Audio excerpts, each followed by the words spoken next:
So you mentioned havening touch. Could you tell us what that is? Sure.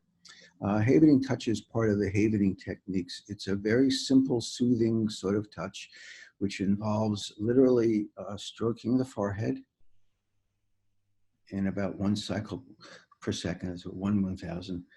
Stroking downward on the arms,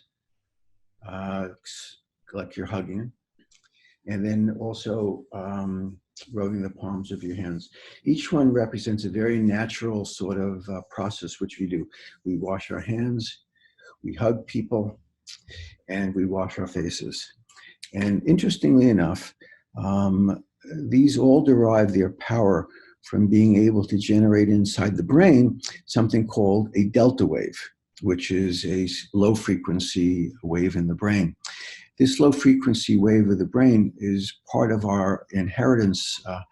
We get this because when we are born, our mothers pick us up, and especially if we're crying, and they stroke us. And that stroking tells us that the infant, that we are not alone and not abandoned.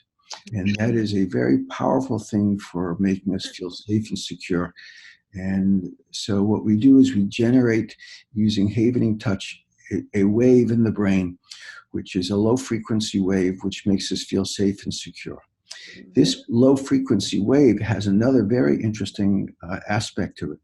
It acts as something which we call an electroceutical. What's an electroceutical?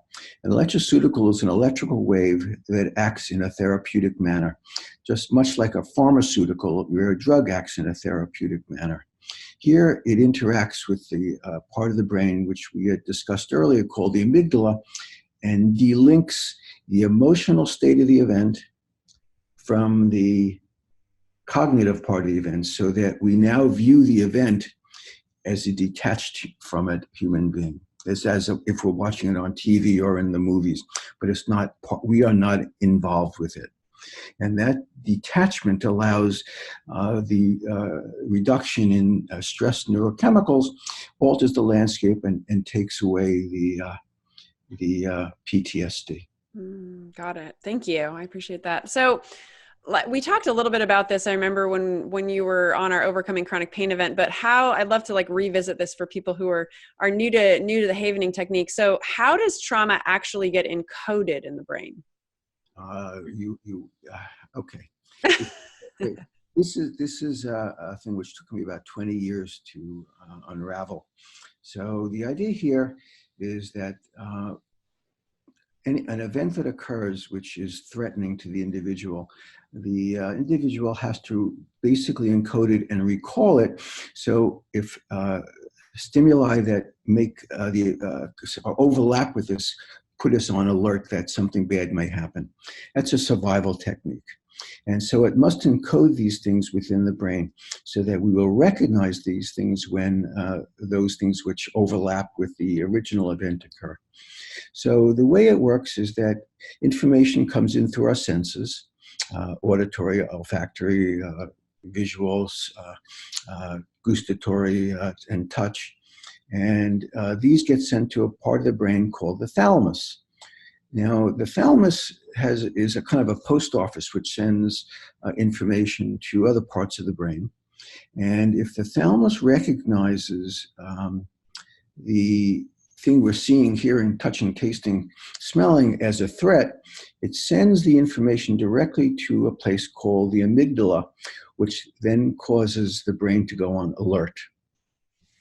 Once we're alert, we are then able to see threats which we may not have been able to see before, because our pupils dilate, our muscles become stronger, we're ready for fight or flight. As a consequence, if there's no threat or we don't perceive a threat, this thing downregulates and it goes away.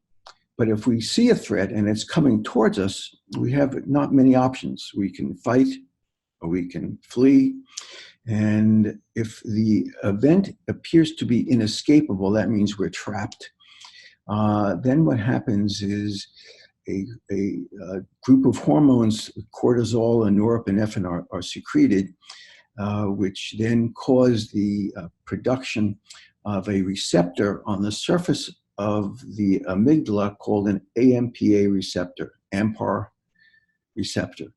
And this then gets permanently placed on the surface so that anytime we see something that looks like what caused us to be frightened before, if we escape,